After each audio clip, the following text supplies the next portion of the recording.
Hello, nice to meet you. I have a question. One of the issues I see that we have as a country is the fact that I'm an American. I'm not a Republican or a Democrat. And I want to know how you intend on day one and as the president to reach across that aisle and really get people to listen and really make a difference, because that's a huge issue. I'm tired of my mom voting one way and me voting another, and us still loving each other. And as a country, we love each other. But how do we get rid of that huge divisiveness in this country? It's a great question. And I think the president sets the tone. The president sets the tone. So here's what I'm going to do. Immediately upon taking office, I'm going to call in the top leadership of the Republicans, and I'm going to say, look, I will meet with you on a regular basis. And we'll have a group that meets just on the economy. Once a week, maybe once every other week. We'll have a group that meets on foreign policy once a week, every other week. Just myself and these leaders, and I will listen to you and you listen to me, and we are going to try to forge compromises, and I'm not going to try to score political points on you, and I'll give you the benefit of the doubt, and I won't try to pretend like what you're doing is badly motivated.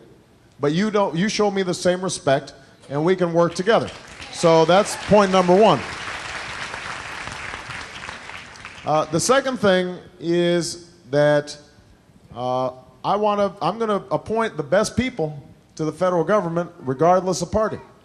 And there will probably be some Republicans and some independents who are appointed in my administration so that they can see, the country can see, you know what, this guy's just looking to solve problems. But I'm also going to try to show this during the course of the campaign.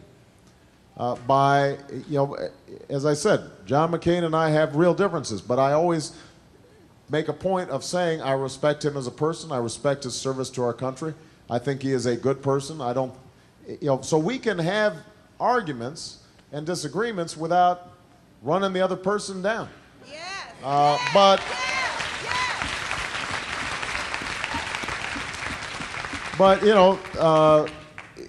that requires a president who has the confidence to stand there, and sometimes you take some hits. I mean, even during this campaign, I've been taking some hits. And, people, it's interesting, when I don't always hit back, then folks are, oh, what's the matter with him? How come, maybe he's not mean enough, maybe he's not tough enough. One of the things I learned in the schoolyard was the folks who were talking tough all the time, That's right. they're not always that tough. Right? If you're really tough, you're not always looking to try to start a fight. If you're really tough, sometimes you just walk away. If you're really tough, sometimes, you just save it for when you really need it. And so what I'm interested in, I'm not interested in fighting people just for the sake of scoring political points or getting on the cable news shows. If I'm going to fight somebody, it's going to be fighting over the American people and what they need. I'll fight for health care. I'll fight for a good education system. I'll fight to make sure that people have good jobs and good wages. I'll fight to the death to make sure that America's safe. Those things I'll fight for. That's what I'll fight about.